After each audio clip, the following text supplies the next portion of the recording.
Hello everyone, my name is Masterstarman and welcome back for more Let's Play The Legend of Zelda, Majora's Mask. Last time, we battled two mini-bosses in Great Bay Temple, and in this part, we are going to be continuing on through the temple and stopping the flow of water entirely, which means that we really can't progress onward that much more. But there's always this thing here which we never actually touched. This way we can actually, guess what? We can shut off this flow of water as well. So that's the thing I like about this dungeon here, is that it has a lot of creativity with water. It's not just like raising and lowering water levels. This one's actually manipulating water, freezing water, and there's actually a part coming up later on in the dungeon that makes use of thawing out water. And I'm just going to quickly check the Great Fairy Mask to see if I got everything here. Yeah, I got everything in this room. Figured as much, but can never be too unsafe. So yeah, there's actually a part that's going to be coming up where will actually be related to thawing water, which is kind of interesting.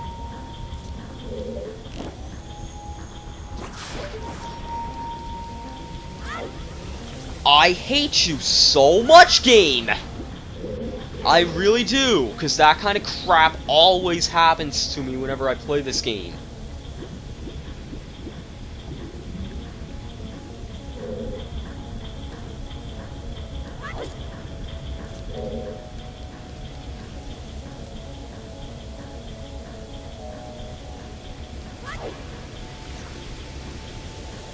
Also, don't try and make any of these jumps with the Zora mask, because chances are Mikau will just roll, hit his head off the ground, give himself another major concussion, go to the hospital for another day, miss out on playing Call of Duty with his girlfriend, followed by,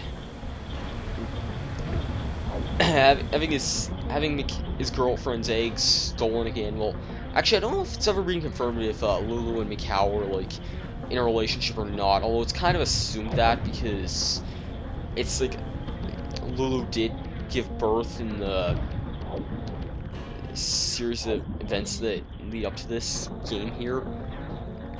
Either way, after kind of reversing all those rooms here, we arrive at a new place, which this room, for a second there I thought I heard that there was like I thought I heard the enemy music for a second. I don't know why, but I did. Oh, wait, I think it's because, yeah, there's a stupid skullfish in the water. What a bonehead me, and yes, that was a pun intended. Now, here's where we're going to have to start dealing with these ice physics. Now, in the original Japanese version, this was actually a lot different, and a lot harder at that to do. Because apparently in that version, like, there's just a lot of, like, you couldn't really, you had to, like, specifically time it so that, like, this thing would stop at the perfect time, but, Nintendo of America actually fixed up a lot of those things. Which I personally am thankful for, because otherwise this dungeon would be complete hell.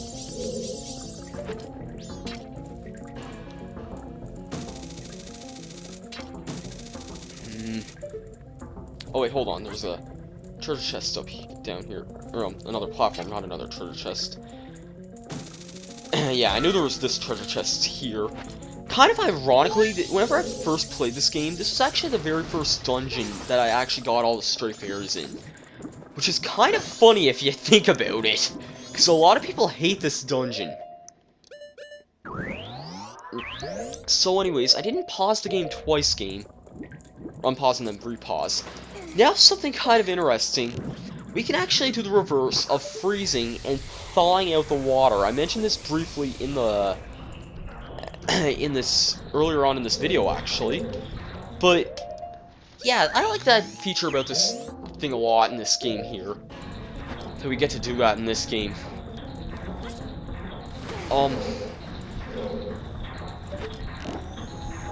Let's just freeze this here. Thankfully, it always freezes properly, like, a perfect spot every single time, which, yeah, I already gave my sort of rant about that. Anyways, once you're finally through all that, this room is probably even more creative than that one is. First of all, there's a stray fairy down here, which I'd like to get.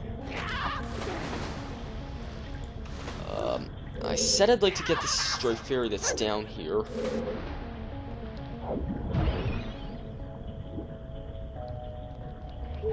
Yeah, now I'm gonna just head up the same way I came down because the other way has a thingy blocking it.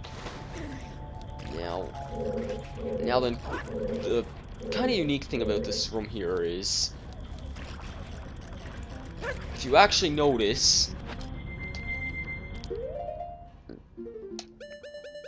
wrong thing.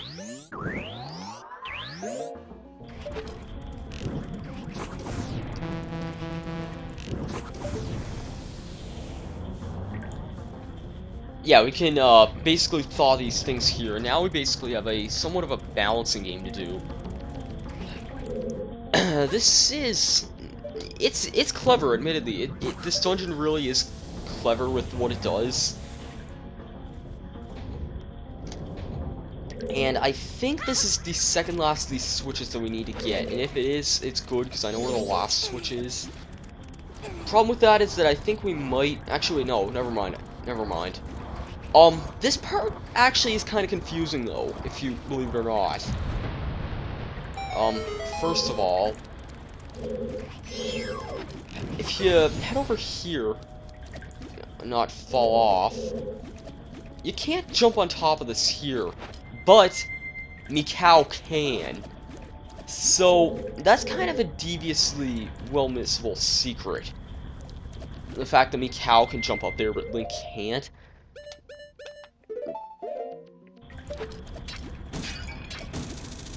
So, in this treasure chest here, we can find the 13th stray fairy. The last two, believe it or not, are in the final room of the dungeon. You two lovebirds can go enjoy yourselves some other place.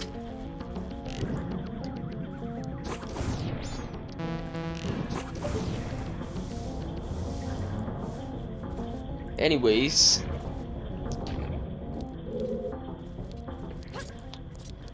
after all that's done, this will lead me off in this room here, which we've been in several times before. We're pretty much done with the dungeon at this point. There's not really much else left in it, and so the last room of the dungeon that we need to go to is all the way through here.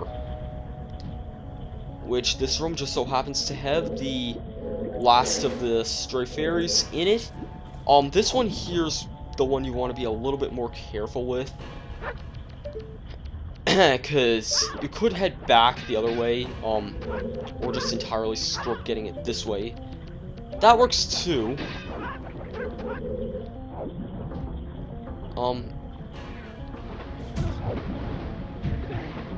Yeah.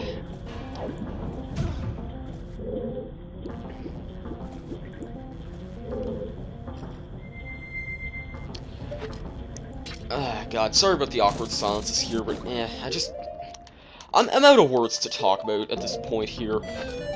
I think that next time on Majora's Mask we'll be taking on the boss, because we're at the end of the dungeon right now.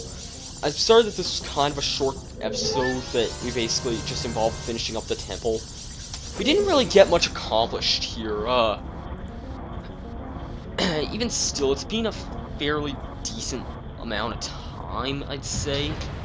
I'd say this is probably about a good 12 or 13 minute video, so I'll see you guys next time on Majora's Mask where we'll be taking on the boss. Later.